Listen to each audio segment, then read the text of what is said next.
Проведение референдума – это основная задача на сегодняшний день, которая стоит в Республике Крым. Вот. Мы считаем, что все народы Крыма должны участвовать в этом референдуме. Задача нашего объединения состоит в следующем.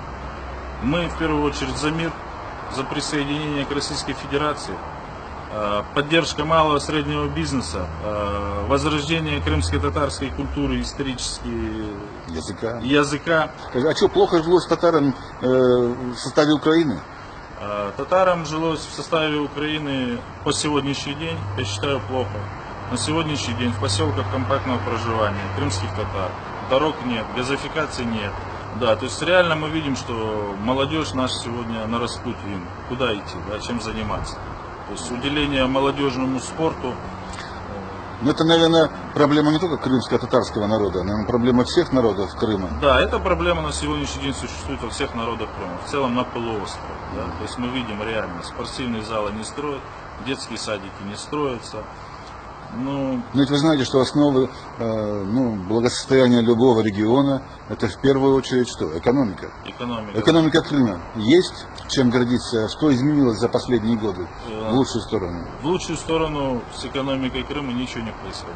Да? Те деньги, которые зарабатывала Республика Крым, мы все понимаем, их отправляли постоянно в Киев. Обратно получали что? Обратно получали из 2 миллиардов отправленных денег.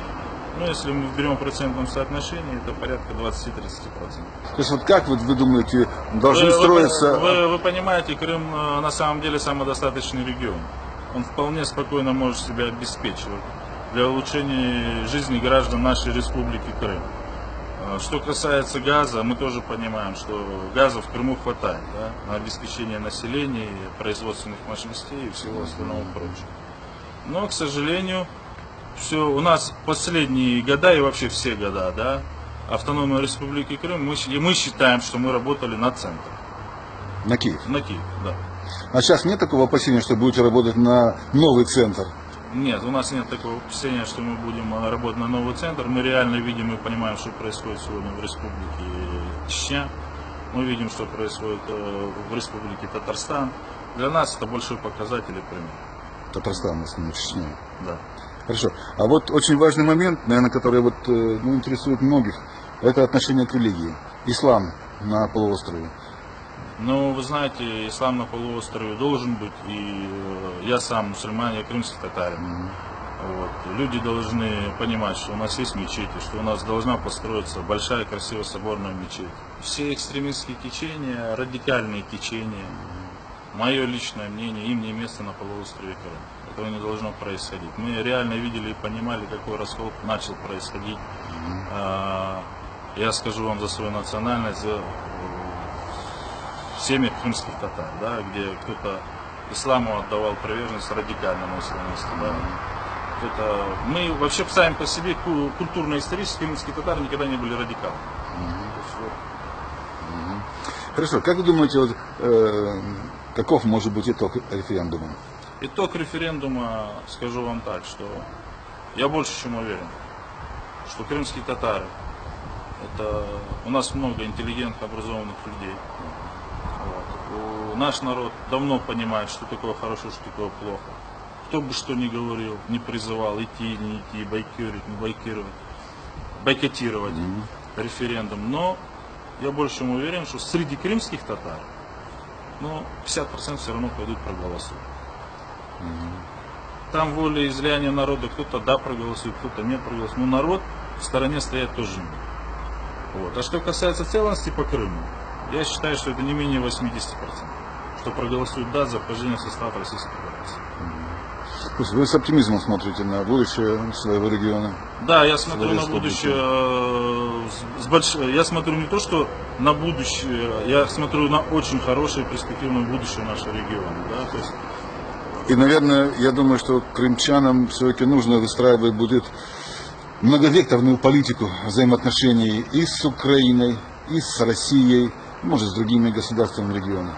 Вы понимаете, да, Крым был не одни десятилетия неотъемлемой части Украины, все мы это прекрасно понимаем, да. Да, многие люди понимают, что на самом деле сегодня происходит очень важный исторический момент, да. Наконец-то у крымчан появилось право выбора, где им быть и как им жить. Мы считаем, что российское государство — это одно из сильнейших мировых государств мира, да.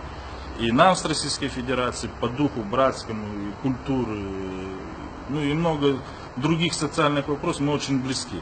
То есть если взять на сегодняшний день по Крыму украинские семьи, русские семьи, они все между собой смешаны, да. А что касается крымских татар, мы здесь хорошо живем и со всеми находим общий язык. И поэтому мы считаем, что от России нам будет только хорошо. Минусов нет. Наиболее важный пункт, я считаю, то, что на сегодняшний день большое внимание уделяется крымско-татарскому языку, чего никогда не было. Вот. Постоянно, как бы мы ни пытались, чтобы его признали вторым государством,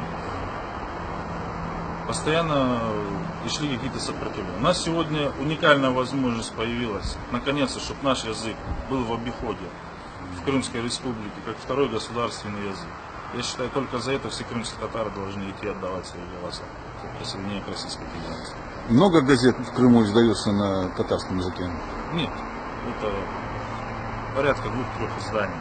Печатных, да? Печатных. А телеканал, радио, что-нибудь есть? Есть. У нас на сегодняшний день существует радио Мейдан.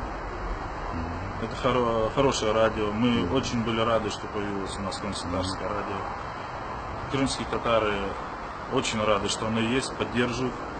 Вот. На сегодняшний день у нас есть первый крымско-татарский канал АТР. А образование школ татарских, на татарском, чисто с татарским языком обучения, школ, вузов? На сегодняшний день, я вам скажу так, на чисто крымско-татарском языке нет ни школ, ни вузов. Есть крымско-татарский язык. А с чем это связано, как думаете? Это связано было с политикой Украины, местных властей. По сути, нет, наверное, ни учебных пособий, ни методик, да? Ни учебных пособий, ни методик. В первую очередь, крымские татары долгое время, с первого дня своего, можно сказать,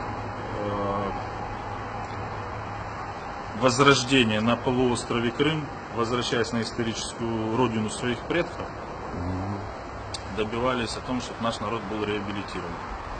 Но, к сожалению, 20 лет этот вопрос никем не поднимался. Он поднимался и тут же гасился. У нас сегодня уникальная возможность появилась. Верховный Совет Крыма принял восстановить историческую справедливость. Восстановить историческую справедливость. Наконец у нас появилась возможность выразить свое мнение демократическим, правильным путем.